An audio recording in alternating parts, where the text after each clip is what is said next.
Today we will study chemistry class 9 measurement of temperature. How to measurement of temperature, किस प्रकार से measurement करेंगे उसको हम आज आपको बताएंगे बहुत इजी तरीके से। और किस किसने इसको इवेंट किया है, कैसे किया है, इन सबको बहुत अच्छी तरीके से एक्सप्लेन करेंगे। आइए देखते हैं। सबसे पहले देखते हैं कि हमें तीन प्रकार के मेजरमेंट हमें ज्ञात करने पड़ते हैं। तीन प्रकार के मेजरमेंट होते हैं, जैसे सबसे पहला होता है केल्विन, दूसरा होता है सेल्सियस और तीसरा होता है फ़ारेनहाइट। इन सबको इस तरीके से व्यक्त करते हैं। तीनों एक प्रकार का स्केल होता है। जैसे हम किसी स्केल में 15 सेंटीमीटर का स्केल है या 12 सेंटीमीटर का स्केल है, उसमें एक समय समयबद्ध तरीके से उसमें निशान लगे होते हैं। उसी प्रकार से टेम्परेचर में भी एक रॉड लगी होती है, रॉड के अंदर जो है पारा भरा हुआ होता है, उस तरह से ये निशान बने हुए होते हैं। और इससे हम ये कह सकते हैं कि इनकी माप किस प्रकार कर सकते हैं। तो सबसे पहले आते हैं सेल्सियस पर। तो सेल्सियस एक ऐसा स्केल होता है जिस पर 0 से लेकर के 100 डिवाइड्स पार्ट्स होते हैं। 0 से लेकर के 100 पार्ट, 0 से लेकर के 100 पार्ट तक इसमें लाइंस होती हैं, जिसको हर एक पार्ट जो एक पार्ट होता है 1 से 0 से 1 के बीच में या 1 से 2 के बीच में एक पार्ट 1 डिग्री सेल्सियस इसको हम बोल सकते हैं। और ये 100 भागों में बटा हुआ होता है। इसी प्रकार आता है फ़ारेनहाइट।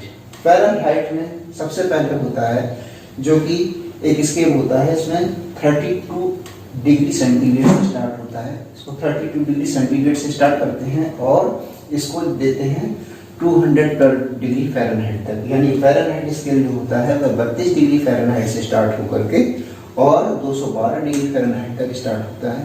इसके बीच में भी 100 पार्ट्स होते हैं। इसी प्रकार आते हैं नंबर 3 केल्विन पर, जिसमें 272 के से स्टार्ट होती है। के मीन्स केल्विन। तो 273 केल्विन से स्टार्ट होकर के और 373 केल्विन तक हुए होते हैं। तो क्या होता है, इसमें भी 100 खंड यानी 100 भाग इसमें होते हैं। अब बात आती है कि इसमें इस प्रकार का मीन्स क्या होता है, ये किस प्रकार का इसमें मीन्स होता है। तो हम लोग समझेंगे। सबसे पहले हम लोग समझते हैं सेल्सियस। तो सेल्सियस एक साइंटिस्ट थे जिन्होंने इसको, जिस प्रकार हमारी बॉडी का एक टेम्परेचर होता है, हमारी बॉडी का एक सामान्य टेम्परेचर होता है 37 डिग्री सेंटीग्रेड, और हम उसको अगर फ़ारेनहाइट में चेंज करना चाहें तो उसका एक फॉर्मूला होता है। इसमें आपने देखा होगा C/5 = F-32/9। ये एक प्रकार का फॉर्मूला ऐसे है कि सेंटीग्रेड से अगर हमें फ़ारेनहाइट में अपना तापमान चेंज करना है तो किस प्रकार चेंज करेंगे। ये हम इस प्रकार चेंज करेंगे कि हमारे बॉडी टेम्परेचर किस प्रकार ग्राउंड करेगा। तो सेंटीग्रेड में अगर हमारा टेम्परेचर दिया हुआ है तो उसको फ़ारेनहाइट में कैसे करेंगे, चेंज करेंगे। और फ़ारेनहाइट में अगर दिया है तो उसको सेंटीग्रेड में कैसे चेंज करेंगे, और सेंटीग्रेड में दिया है तो उसको केल्विन में कैसे चेंज करेंगे, और केल्विन में दिया है तो सेंटीग्रेड में कैसे चेंज करेंगे। तो सबसे पहले देखते हैं, अगर हम इसको केल्विन में देखें तो सबसे पहले जो 0 स्टार्ट होगा वो होगा 273 डिग्री के से। 273 के पर स्टार्ट होगा 0 केल्विन में। सेल्सियस में होगा 0 डिग्री सेंटीग्रेड, यहाँ से स्टार्ट होगा। और फ़ारेनहाइट में स्टार्ट होता है 32 डिग्री फ़ारेनहाइट से, जो कि एक फ्रीजिंग पॉइंट ऑफ वाटर का फ्रीजिंग पॉइंट होता है। यह एक प्रकार का 273 के 0 डिग्री सेंटीग्रेड और 32 डिग्री फ़ारेनहाइट, ये एक ही प्रकार का पॉइंट होता है, जिसे फ्रीजिंग पॉइंट ऑफ वाटर कहते हैं। अब आती है बात कि रूम टेम्परेचर। अगर व्यक्ति किसी रूम में बैठे, जैसे मान लीजिए मैं आपको रूम में यहाँ बैठा हूँ, तो सामान्य टेम्परेचर जो रूम का होता है उसको किस प्रकार से व्यक्त कर सकते हैं। तो इसमें 32 डिग्री सेंटीग्रेड को अगर हम लोगों ने सामान्य से 25 डिग्री सेंटीग्रेड अगर सेल्सियस में ले लिया तो 25 डिग्री सेंटीग्रेड तापमान कमरे का तापमान होता है। तो फ़ारेनहाइट में 77 डिग्री फ़ारेनहाइट तापमान, 77 डिग्री फ़ारेनहाइट रूम टेम्परेचर हो जाएगा। और 298 केल्विन अगर हम टेम्परेचर की बात करें केल्विन में तो 298 डिग्री केल्विन, ये आपका केल्विन में हो जाएगा। इसी प्रकार से आगे बढ़ते हैं। तो अगर ह्यूमन बॉडी में कभी ह्यूमन बॉडी का जो टेम्परेचर होता है वो टेम्परेचर किस प्रकार बनता है। टेम्परेचर बनने का एक तरीका होता है कि जैसे ही बॉडी हमारी 37 डिग्री सेंटीग्रेड एक समान ताप, व्यक्ति का समान ताप होता है, उसको फ़ारेनहाइट में अगर लेंगे तो 98.6 डिग्री फ़ारेनहाइट उसे ह्यूमन बॉडी टेम्परेचर कहते हैं। और इसी में 310 डिग्री के अगर हम केल्विन में लेते हैं तो केल्विन का टेम्परेचर इसमें केल्विन में आ जाता है।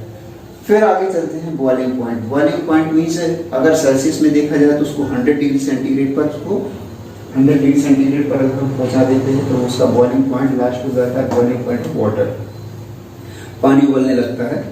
और दूसरे उसमें कहा कि 373 डिग्री के जो होता है केल्विन में 373 डिग्री के जो होता है वो लास्ट पॉइंट होता है उसका, जो कि बॉइलिंग पॉइंट होता है।